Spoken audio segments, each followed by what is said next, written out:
Shalom Bapak Ibu sekalian yang dikasihi Tuhan Yesus Kristus. Pada hari ini kita kembali akan merenungkan firman Tuhan. Namun sebelumnya saya mengajak Bapak Ibu untuk berdoa. Tuhan Yesus, terima kasih untuk kasih setia kebaikan Tuhan dalam hidup kami. Hari ini kami akan merenungkan firman-Mu. Tuhan memberkati, Tuhan menolong kami sehingga kami makin mengerti isi hati Tuhan. Terima kasih Bapak, dalam nama Tuhan Yesus kami sudah berdoa. Amin. Firman Tuhan pada hari ini terambil dari Matius pasal 5 ayat 3 sampai 12. Saya akan bacakan, Bapak Ibu, saya persilahkan menyimaknya dalam hati. Berbahagialah orang yang miskin di hadapan Allah karena merekalah yang empunya kerajaan surga. Berbahagialah orang yang berduka cita karena mereka akan dihibur. Berbahagialah orang yang lemah lembut karena mereka akan memiliki bumi. Berbahagialah orang yang lapar dan haus akan kebenaran karena mereka akan dipuaskan. Berbahagialah orang yang murah hatinya karena mereka akan beroleh kemurahan. Berbahagialah orang yang suci hatinya karena mereka akan melihat Allah. Berbahagialah orang yang membawa damai karena mereka akan disebut anak-anak Allah. Berbahagialah orang yang dianiaya oleh karena kebenaran, karena merekalah yang empunya kerajaan surga. Berbahagialah kamu jika karena aku, kamu dicela dan dianiaya dan kepadamu difitnah segala yang jahat. Bersukacitalah, bergembiralah karena upahmu besar di surga, sebab demikian juga telah dianiaya nabi-nabi yang sebelum kamu. Bapak Ibu sekalian yang dikasihi Tuhan, teks yang kita baca ini biasa dikenal dengan 8 ucapan bahagia.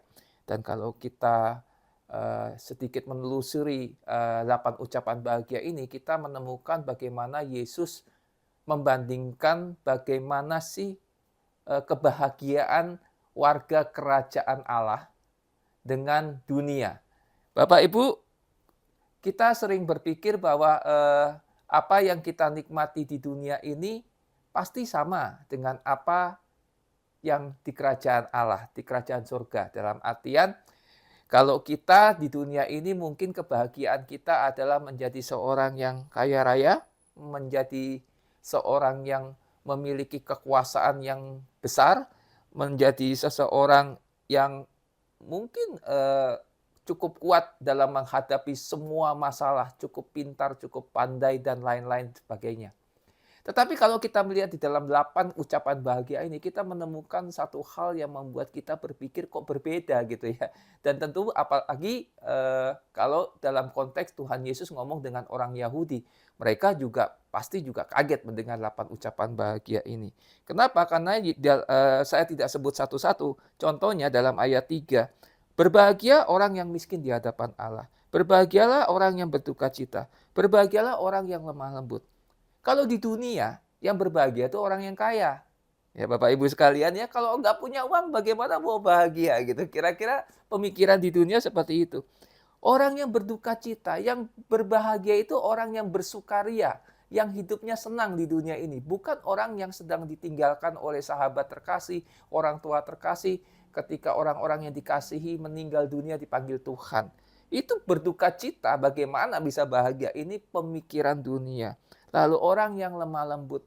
Di dunia ini orang yang klemak-klemek mah hancur Bapak Ibu sekalian gitu ya. Yang kuat itu justru yang menang di dunia ini. Tetapi Tuhan mengatakan berbahagialah orang yang lemah lembut. Bapak Ibu, konsep ini yang kita perlu renungkan baik-baik. Apa sih kebahagiaan versinya kerajaan sorga? Bukan versi kerajaan dunia. Kalau kita percaya Tuhan Yesus, kita anggota kerajaan surga, bukan kerajaan dunia.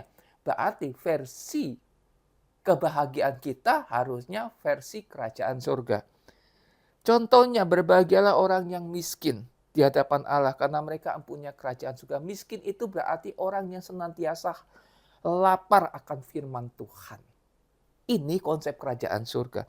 Berbahagialah orang yang berduka cita karena mereka akan dihibur. Berbahagialah orang yang berduka cita, dalam arti berduka cita untuk segala kesalahannya, segala dosanya, menangis untuk dosanya, menyesali dosanya. Itulah ada penghiburan daripada Tuhan. Berbahagialah orang yang lemah lembut, karena mereka memiliki bumi. Ini artinya orang yang mau dengar-dengaran dengan suara Tuhan. Berbahagialah orang yang lapar dan haus akan kebenaran firman Tuhan. Ini orang yang berbahagia. Berbahagialah orang yang murah hatinya, yang suka menolong sesama. Kira-kira seperti itu Bapak Ibu sekalian. Saya tidak sempat waktu, tidak cukup menjelaskan satu persatu dari 8 ucapan bahagia ini. Tetapi Bapak Ibu sekalian, warga kerajaan surga, konsep berbahagia itu adalah ketika dia melakukan apa yang Tuhan mau. Ketika melakukan apa yang Tuhan mau, maka penghiburan daripada Tuhan, kekuatan daripada Tuhan, penyertaan Tuhan dalam pergumulan hidup, dalam pergumulan kita melakukan kehendak firman Tuhan, itu akan kita rasakan.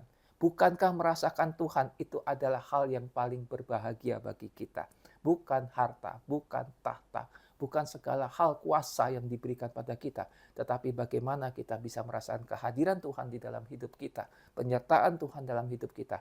Itulah arti kebahagiaan yang sesungguhnya. Mari kita berdoa. Tuhan Yesus, terima kasih untuk kebenaran firman Tuhan yang kami dengar.